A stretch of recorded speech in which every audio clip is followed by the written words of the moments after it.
let me see if I can phrase this in the simplest possible way. The first law says if you get fatter, you have to take in more energy than you expend.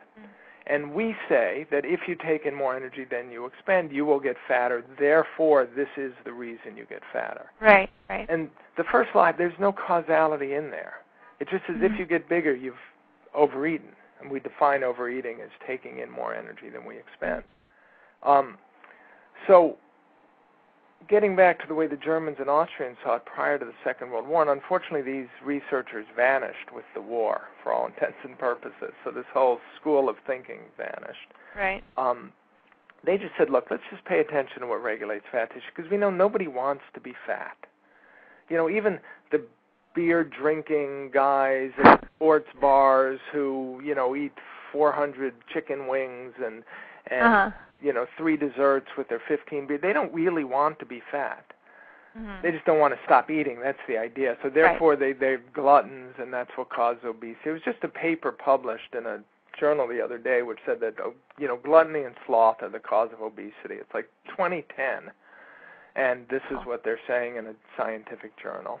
And the counter-argument is that if your fat tissue is dysregulated, and I'll talk about what that means in a minute, then you have to take in more calories than you expend because you're losing calories. So this is going to make you want to eat more or expend less because you're losing calories into your fat tissue.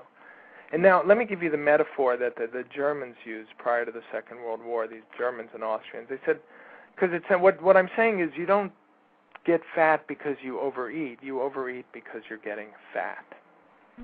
Okay? And what they said is, look at a growing child, for example. Right. I was just going to bring this up, yeah.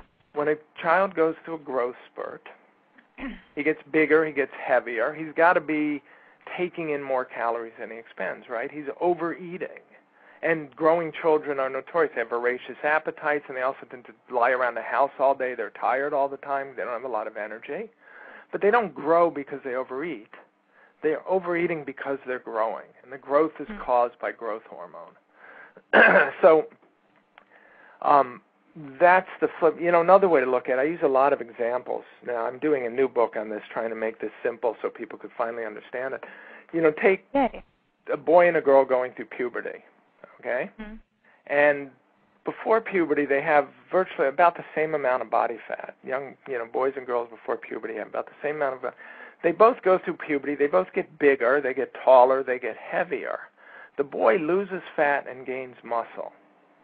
And the girl puts on fat in her hips and her breasts.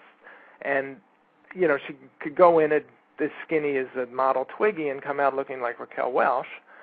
And both of them have overeaten, okay? Both of them have taken in more calories than consumed, but the boys lose fat and gain muscle, and the girls gain fat. And by the time they're done with puberty, girls have 50% more body fat than men. And the question I ask is, what does calories have to do with it? They both had to overeat. They both had to take in more calories than they expended. The difference is hormones. You know, the boy's secreting testosterone, the girl's secreting estrogen and other female growth hormones, so the boy loses fat and gains muscle, and the girl puts on fat, you know, in places that will attract the boy. And calories have nothing to do with it, absolutely nothing to do with it. It's all about the hormonal regulation of lean body mass and fat tissue.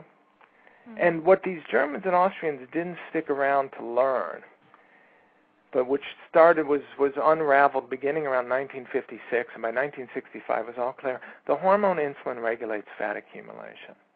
Like if you go to an endocrinology textbook, endocrinology is the science of hormones, or you go to a biochemistry textbook and you look up what controls fat accumulation, and what you do, I'll tell you, go to the index and look up the word adipocyte. Adipocyte is a fat cell.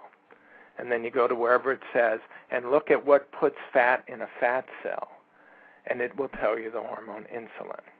Right. And remember, we secrete insulin in response to the carbohydrates in the diet, and the easier those carbohydrates are to digest, or the more sugar they have in them, the more insulin we will ultimately secrete. So we had this idea up till the 1960s that carbohydrates were literally fattening. And by 1965, we had established that insulin regulates fat accumulation. and that carbohydrate, we secrete insulin in response to carbohydrates. And the point I make in the book is this should have been perceived as a triumph of medical research. Mm-hmm. Lo and behold, not only do we now know that carbohydrates are literally fattening, we actually know why, and it's pretty simple. Right. And instead of being perceived as a triumph, it was just swept under the rug because it was inconvenient, because of this lipid hypothesis that right. it was fat that gave us heart right. disease. Right. Now, what about